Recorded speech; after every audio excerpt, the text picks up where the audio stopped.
तरफ मुकाबला बीजेपी का है और एक तरफ मुकाबला हुड्डा पार्टी का है, not Congress party, Hooda party.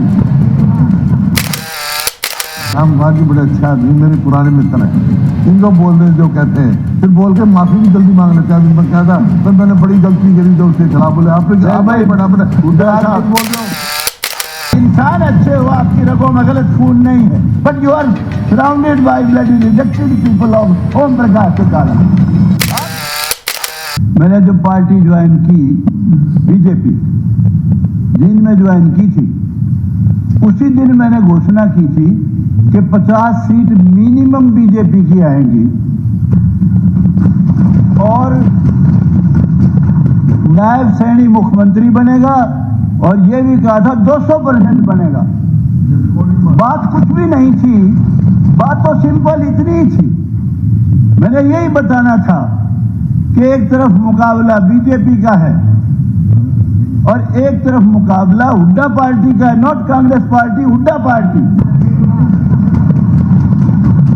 क्योंकि हमने इतना ही बताया था, एक जो कुमारी शैलजा थी जिसके पिताजी बहुत बड़े नेता थे, उसको खुद को टिकट नहीं दिया गया। वो जो टिकट गौतम जी गवर्नर आई थी, उसको भी गवर्नर एड्रेस पे नहीं है। हमने बताया था उस समय, गवर्नर एड्रेस उस समय मैंने बताया था, गवर्नर एड्रेस नहीं है। कंपेयर करना था सिर्फ के मुकाबला था हरियाणा में, किसी और पार्टी का नहीं था। मुकाबला था बीजेपी का और हुड्डा साहब का। आप गवर्नर एड्रेस का नहीं है और हुड्डा साहब का। ठीक, हुड्डा साहब पार्टी आपकी है और का दखल ही नहीं कुछ भी। क्या गलत कह दिया मैंने? पार्टी हुड्डा साहब वो कुछ कहें। अध्यक्ष पंडित जी जो है, राम गांधी बड़े अच्छे आदमी, मेरे पुराने मित्र हैं। इनको बोल रहे जो कहते हैं, फिर बोल के माफी भी जल्दी मांग लेते हैं। मैं कहता तो मैंने बड़ी गलती करी जो उसके खिलाफ बोले। आपने भाई बड़ा बड़ा हुड्डा साहब बोल रहे हो, फिर हुड्डा साहब सबके बीच में कहता हूं, सुनो, हुड्डा साहब सबके बीच में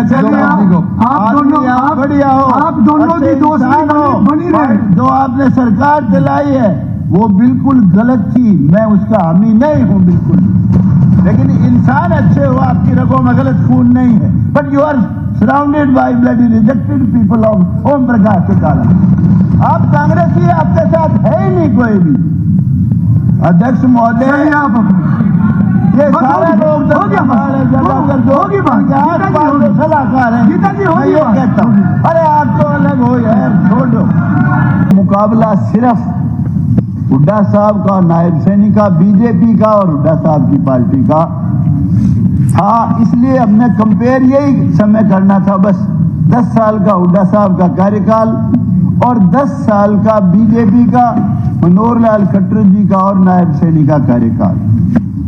इतनी सी बात थी, वो मुझे पता था कि भाई हम हर गांव में जा जाके पूछते थे, भाई तेरे गांव में कितने छोरे लगे 10 साल में? हुड्डा साहब के राज में एक भी नहीं।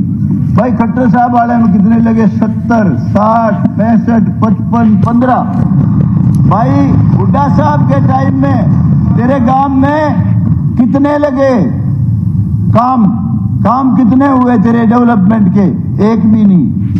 भाई खट्टर साहब के राज में और नायब सैनी के राज में कितने काम हुए कि जी इतने लाख के, इतने करोड़ के? यही चीज हमने बतानी थी। और दूसरी बात ये कि हुड्डा साहब को और कांग्रेस पार्टी को ये दुख नहीं होना चाहिए जो ये ईवीएम की बात करते हैं कि ईवीएम ने धोखा दे दिया। हुड्डा साहब, ईवीएम का बहाना ना बनाओ। ईवीएम का जब आप राज में आ जाते तो फिर ईवीएम सही थी। ये तो आपकी सीट जो 37 है, ये ईमानदारी से कहता हूं, सारे एग्जिट पोल और सट्टा बाजार उनकी वजह से 37 आई है, नहीं 37 नहीं आती, मैं दावे से कहता हूं। देखिए 10 साल पहले का हरियाणा, कोई आदमी सोच नहीं सकता था बिना सिफारिश नौकरी मिलेगी। कोई आदमी सोच नहीं सकता था बिना किसी की सिफारिश के कोई भी काम होगा। हर काम के लिए सिफारिश की जरूरत थी। डेवलपमेंट का भी पैमाना था। रोहतक के इर्द गिर्द जहां कहीं जींद जिला शुरू हुआ सड़क बंद, भिवानी जिला एक दिन किरण चौधरी बैठी है, वो कह रही थी कि हमारा राज होगा। जब मैंने उस वक्त कहा था किरण हमारा राज कदा होगा, हुड्डा साहब बनेगा मुख्यमंत्री तो अगर थारी सरकार आ गई तो। और मैं कहा याद कर ले रोहतक से सड़क चली थी खेड़ी मोड़ पे, थम दी जाके थारा कैसे राज होगा। तो हर मामले का हमने यही बताया। देखिए ऐसे ऐसे अनेक बच्चे, मुझे दुख इस बात का है बहुत लोगों ने वोट और आधार पे दिया, जातीय आधार पे दिया। सबसे ज्यादा बच्चे हमारे जाट समाज के लगे इस सरकार में, मैं दावे से कहता हूं। और बड़ी बड़ी पोस्टों पे, बड़ी बड़ी सारी पोस्टों पे मेजोरिटी बच्चे जाटों के लगे। इसलिए नहीं कि उनकी सिफारिश थी, काबिल बच्चे थे, मेहनत कर रखी थी, मेरिट में आते थे। और जो हमारे चमार भाई, अब वो ये बुक्कल बहुत बोल रही थी, गीता बुक्कल, मैं इससे प्यार करता हूं, नफरत नहीं करता, अच्छी लड़की है, काबिल भी है, ये भी मानता हूं। 80% बच्चे चमारों के लगे खट्टर साहब के राज में। और ये जो ए भी बनवाई है आप लोगों ने ही बनवाई है। अरे इतनी घृणा क्यों करते हो बीजेपी से? नरेंद्र मोदी और बीजेपी से पहले हिंदुस्तान का बेड़ा गर्क था। हमारे देश के बहुत पावरफुल प्राइम मिनिस्टर, बहुत ही काबिल prime minister doctor Manmohan Singh, वो अमेरिका में गए थे। और अमेरिका में गए थे तो उनकी बड़ी भारी बेइज्जती की एयरपोर्ट पे। यहां तक कहते हैं, पता नहीं, कहते इंसल्ट इतनी की कि पगड़ी तक उतरवा ली। ये बहुत शर्म की बात थी, उनकी नहीं पगड़ी उतरवाई, वो पगड़ी इस देश की उतरवाई थी। इस देश का सम्मान नहीं था उस समय। नरेंद्र मोदी का मुकाबला क्या करोगे? अब क्या कहता है राजीव गांधी, जाति जनगणना कराऊंगा, जाति जनगणना कराऊंगा। एक ने पूछा, ओ राहुल गांधी, सॉरी राहुल गांधी, अरे तू जाति जनगणना कराओगा?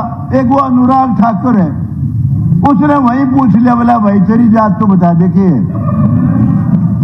देखिए जातिगत जनगणना कराना, शांति कर, बैठ जा बेटा, बैठ जा, बैठ जा, बैठ जा। सुनो सुनो, नरेंद्र मोदी का मुकाबला, नरेंद्र मोदी का मुकाबला कोई नहीं कर सकता, बीजेपी का मुकाबला कोई नहीं कर सकता। बीजेपी ने नरेंद्र मोदी में दुनिया में इस देश का सम्मान बढ़ाया है। जो देश आपस में भी दुश्मन है, यूक्रेन है, रसिया है, उन्होंने भी वही सम्मान दिया जो यूक्रेन ने दिया, वही रसिया ने दिया, अमेरिका ने भी वही दिया जो रसिया ने दिया।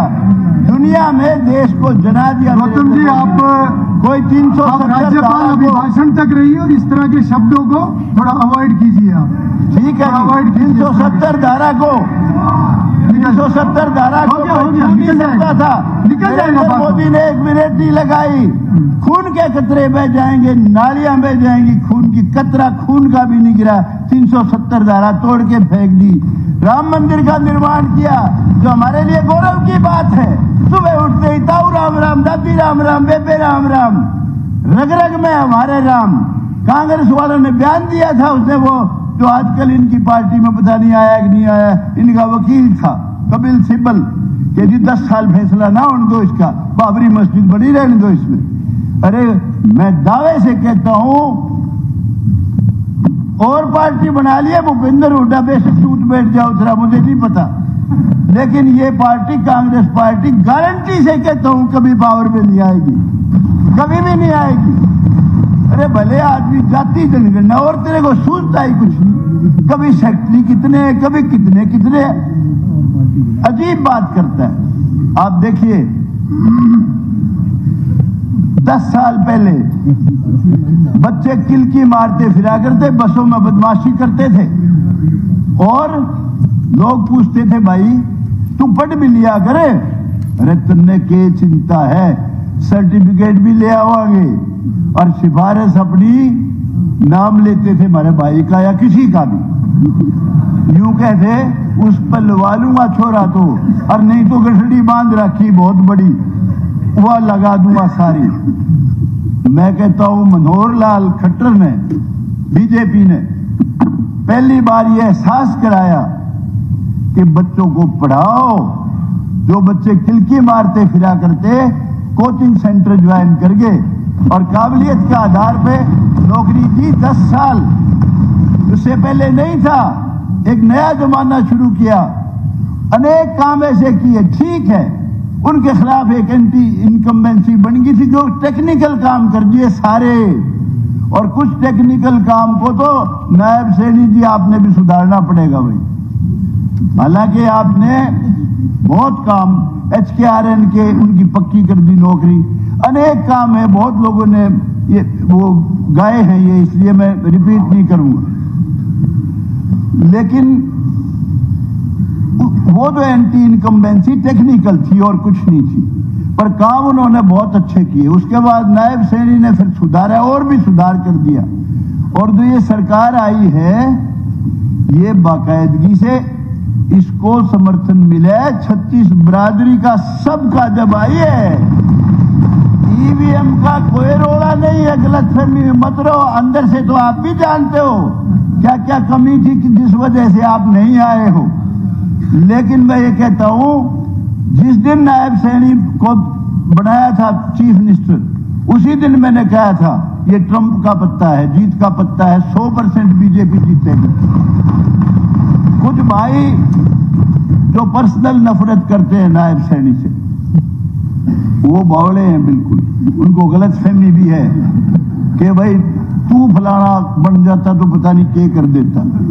लेकिन मैं कहता हूं सही समय पे जो सही फैसला लिया पार्टी ने, ये गजब का फैसला था। अरे सैनी, SC, BC, ब्राह्मण 100% टिकट डिस्ट्रीब्यूशन गजब का, पंजाबी 100%, 80-85। हमारे जाट भाइयों को छोड़ के उनको तो ये था भाई हमारा भूपेंद्र हुड्डा बनना चाहिए। और जो भाई गौतम जी, ये जाति अगर ये बात का शब्द सॉरी ये इस्तेमाल नहीं होना चाहिए, तो सच्चा है, लेकिन ये नहीं होना चाहिए। देखिए ये कोई राजनीतिक सभा नहीं है, ये हम हाउस के अंदर बात कर रहे हैं। नहीं है, बिल्कुल हाउस का अपना एक डेकोरम होता है, बिल्कुल डेकोरम बनाऊंगा उसके ऊपर या बहुत सीनियर मेंबर है। ठीक है नहीं बिल्कुल ऑब्जेक्शनेबल है। ठीक है, डेकोरम बनाऊंगा भाई, डेकोरम बनाऊंगा, बिल्कुल ही ऑब्जेक्शनेबल। अध्यक्ष महोदय आई एम आप सॉरी। कंक्लूड कीजिए। अध्यक्ष महोदय, ये शब्द अध्यक्ष महोदय, कंक्लूड करा रहा हूं। ये मेरे निकाल दे भाई, उसमें से निकाल दे। अध्यक्ष महोदय, मैं सॉरी बोल, ठीक है, सॉरी बोल, ठीक है, तारीफ भी कर देता हूँ यार कितनी, फिर उसने भी तो देख लिया अगर